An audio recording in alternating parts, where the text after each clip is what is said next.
আজকে একটা কেস নিয়ে আলোচনা করব, যে কেসটি হলো লকডাউনের মধ্যে তামিলনাড়ুর একটা জায়গায় একজন ছেলে ও পিতা দুজনই পুলিশ কাস্টডির মধ্যে মৃত্যু হয়।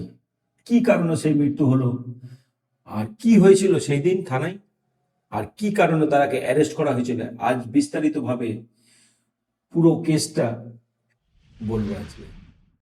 একটা ছোট কাঠের দোকান, যে দোকানে কিছু লেবার রেখে তাদের মজুরি দিয়ে, তাদের বেতন দিয়ে কিছু কোনো রকমভাবে নিজের সংসার চালাতো, এবং তার ছেলে বেনিস ও পার্শ্বে কিছু 100-200 মিটার দূরে, কাঠের দোকান থেকে 100-200 মিটার দূরে সেও মোবাইল ফোনের দোকান করেছিল।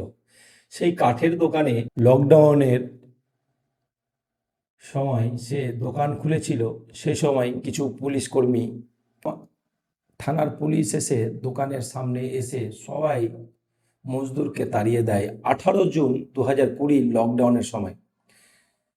সেই দিন বাড়িতে পুলিশ নিজে ভাবে যে আমাদের অপমান হয়েছে, সেই দিন চলে যায়। তার পরের দিন 19 জুন, 19 জুন 2020 সন্ধ্যা প্রায় 7টা 15 মিনিটে ইন্সপেক্টর এস সিদ্ধার এর নেতৃত্বে পুলিশ দল দোকানে আসে। অভিযোগ, দোকানে লকডাউন ভেঙে খোলা ছিল। সেই অভিযোগে জয়রাজকে থানায় নিয়ে যায়। একদিকে ছেলে জেবেনিস নিজের মোবাইলের দোকানে ছিল। এক বন্ধু দৌড়াতে এসে বলে যে তোর বাবাকে থানা পুলিশ এসে ধরে নিয়ে গেছে। বেনিস ছুটে যায় থানায়, কিন্তু যা দেখলো তার জীবনের সবচেয়ে বড় ভুল হয়ে গেল। সে দেখলো তার বাবাকে মারধর করা হচ্ছে। সে প্রতিবাদ করলে তাকেও থানা টেনে ভিতরে নিয়ে যায়। রাত প্রায় 10টা, এফআইআর রেজিস্টার হয়। Case number 649/2020, sub inspector P Raghu গণেশের নামে। পুলিশ গল্প শুনলে অবাক হয়ে যাবেন।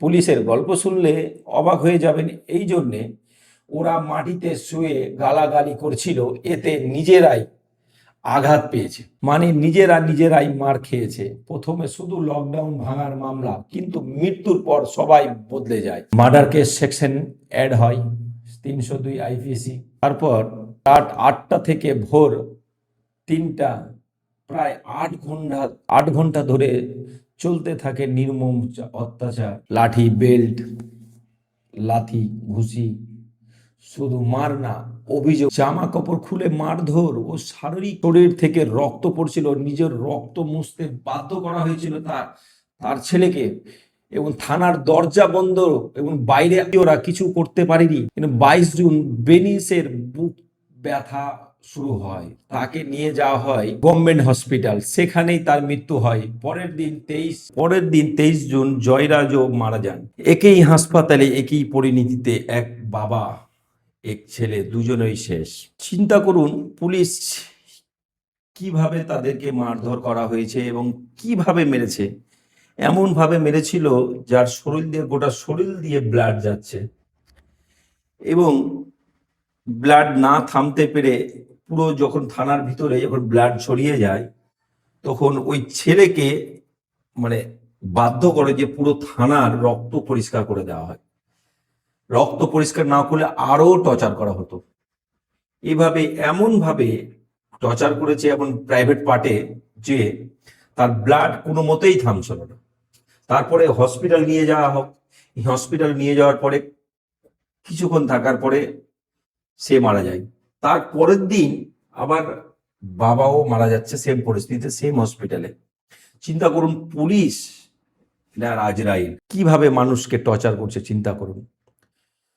যখন খবর প্রকাশ্যে আসতেই পুরো তামিলনাড়ু উত্তাল হয়ে ওঠে। প্রথম 3 থেকে 4 দিন দোকান বন্ধ, ও প্রথম সপ্তাহে সোশ্যাল মিডিয়ায় ঝড়। হ্যাশট্যাগ ট্রেন্ড করছে জাস্টিস ফর জয়রাজ অ্যান্ড বেনিস। প্রতিবাদ চলে প্রায় 10 থেকে 15 দিন। এই চাপেই মাদ্রাজ হাইকোর্ট নিজে থেকে এই কেস নিজের হাতে নেই। প্রথমে সিবিসিআইডি কে তদন্ত শুরু করে, কিন্তু আদালত বুঝে যায় প্রমাণ নষ্ট হতে পারে। একটা বড় বিরল সিদ্ধান্ত নিয়ে আদালত পরে সিবিআই কেই তদন্ত করতে দেয়। তারপরে পরের 7 জুলাই 2020-তে সিবিআই কেস নেয়। 26 সেপ্টেম্বরে 2000 পাতার চার্জশিট দাখিল করে। চিন্তা করুন, সিবিআই নেয় 115 জন সাক্ষী খুঁজে বের করে যে কিভাবে তাদেরকে অত্যাচার করেছে পুলিশ। সমস্ত 105 জন মিলে বলছে যে এদের এগেনস্টে আমরা সাক্ষী দেব কোর্টে। এরা কত, এখানকার পুলিশ কত টর্চার করে পাবলিককে, সমস্ত কথা খুলে বলবো, এবং এরা দুজন নির্দোষ লোককে কিভাবে মেরে ফেলেছে। তিনি বললেন তাদের নগ্ন করে মারধর করা হয়েছে ও রক্ত ভিজে গিয়েছিল থানা। এবং সেখানে একজন মহিলা কনস্টেবল, সেও বলে, মহিলা কনস্টেবল বলে যে তাদেরকে নগ্ন করে মারধর করা হয়েছিল এবং রক্ত ভিজে গিয়েছিল থানা। নিজেদের রক্ত মুছতে বাধ্য করা হয়েছে তাদের। চিন্তা করুন, তারপরে কি করা হয়েছে, এইটুকু তো ওরা থামেনি। তারপরে কি করেছে জানুন? পোস্টমর্টম রিপোর্ট, ফরেনসিক এভিডেন্স, ডক্টরদের সাক্ষী, সিসিটিভি, হার্ড ডিস্ক উদ্ধার যাতে না করতে পারে তারও ব্যবস্থা করেছিল। চিন্তা করুন, সিবিআই এসে সমস্ত অরিজিনাল ডকুমেন্ট এবং পোস্টমর্টম রিপোর্ট, ফরেনসিক এভিডেন্স, ডক্টরদের সাক্ষী, সিসিটিভি, হার্ড ডিস্ক উদ্ধার করে প্রমাণ নষ্ট করেছে সেগুলো প্রমাণ ম্যানেজ করে, 105 জনের সাক্ষী ম্যানেজ করে, এবং মূল সাক্ষী মহিলা কনস্টেবল। সব মিলিয়ে পুলিশের গল্প পুরোপুরি ভেঙে পড়ে। বিচারক বলেন যারা আইন রক্ষা করবে তারাই আইন ভাঙছে। এই ঘটনা শুধু একটা হত্যা নয়, এটা ছিল বিশ্বাসের খুন। একটা ছোট অভিযোগ, একটা ছোট ঝগড়া, কিন্তু তার ফল দুজনের মানুষের মৃত্যু। আরো প্রশ্ন রয়েছে যে আমরা কি সত্যি নিরাপদ? ভাবুন, আমরা কি সত্যি নিরাপদে আছি? এই পুলিশের ভরসায় আমরা জীবন যাপন করতে পারবো? আমরা কি নিরাপদে আছি? চিন্তা করুন, যে আমাদের রাক্ষস সেই হলো আমাদের হাতিয়ারা। চিন্তা করুন, আপনারা ভাববেন যে এই দুইজনের ব্যক্তি মৃত্যু অন্যায় করে পুলিশ মেরেছে, না পুলিশ ঠিকভাবে মেরেছে, কি পুলিশের মারা উচিত না উচিত না, পুলিশ কি এটা ঠিক করেছে? কোনো অঙ্ক তো দেখুন যে ঠিক আছে কিনা। পুলিশ আমার নজরে, যে আমার পার্সোনালি যে জানেন, পুলিশ কোনো মতোই টর্চার করতে। Doctor DK Basu versus west বেঙ্গলের জাজমেন্ট আছে যে কোনো কারণেই সুপ্রিম কোর্টের জাজমেন্টে বলা আছে রিমাইন্ডে থাকলেও মারতে পাবে না।